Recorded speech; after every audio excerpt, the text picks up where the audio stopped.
Olá a todos, meu nome é Igor Rodrigues e eu estou aqui para fazer um fichamento e uma análise breve do artigo da Irene Machado, Cultura em Campo Semiótico.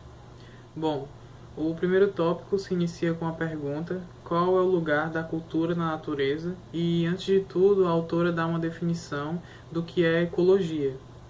Ela fala que é a designação científica para o conjunto de entendimentos construídos a partir de visões integradoras sobre os ecossistemas. E após essa parte do texto, surgem áreas de estudo devido à conexão entre natureza e semiótica. A ecologia da comunicação, de Gregory Bateson, e a própria ecologia semiótica, formulada pelo professor Kalev Kuhl, também autor da Pergunta em Foco. Nela, cultura define o conjunto das ações transformadoras da informação, ao afirmar que nossa natureza é a cultura. Depois a autora fala que as relações entre cultura e natureza é um processo de luta pela informação e que o conceito encontra-se inseparavelmente ligado à sua posição, a não cultura.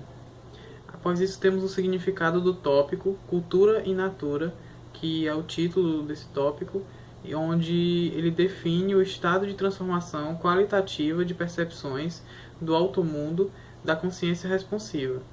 E por fim, ela deixa um trecho que esclarece bem o tópico que ela quer que o leitor entenda. Ele diz: o mecanismo elementar de produção da semiose é a transformação da informação percebida em informação codificada, isto é, em texto.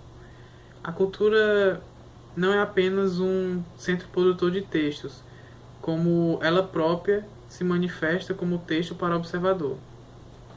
Por conseguinte, a noção de cultura como texto não só distingue, como contribui para esclarecer o lugar da cultura na natureza.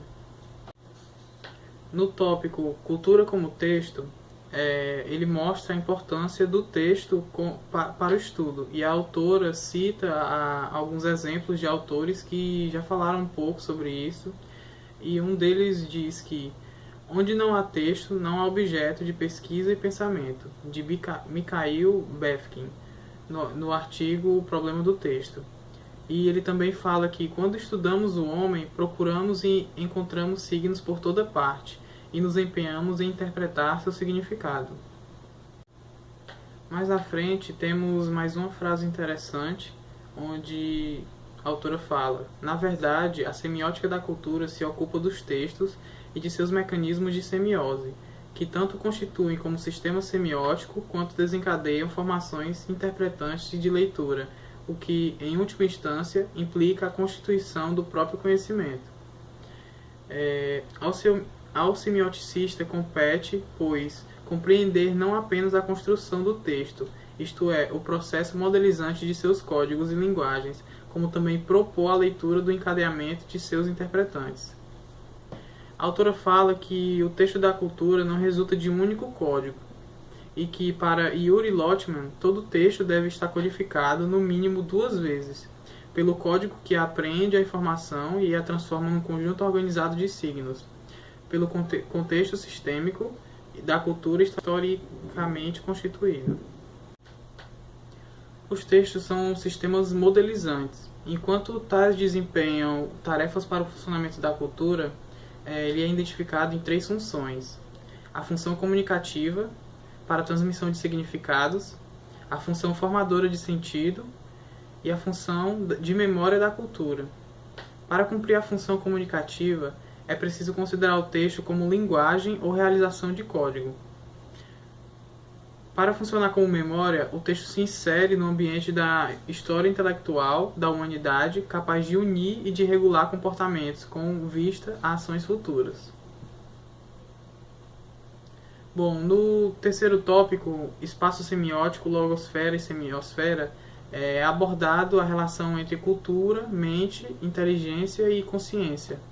Mas eu não compreendi bem esse tópico, ele tem uma leitura bastante complicada, então eu não consegui absorver muito para poder analisar ele. E no tópico final, a autora fala sobre a relação que a cultura tem sobre a não cultura, e que a ecologia semiótica deveria dimensionar a semiose no sentido de observar as expansões das ações qualificadas, não só na cultura em direção à natureza, como também o oposto. E em um dos trechos ela afirma que se a ecologia semiótica ocupa-se dos relacionamentos humanos com a natureza, a cultura corresponde assim a um padrão, o que permite adentrar por diferentes caminhos, para alcançar progressivamente os mais distintos níveis relacionais, inclusive de diferentes culturas, não necessariamente humanas.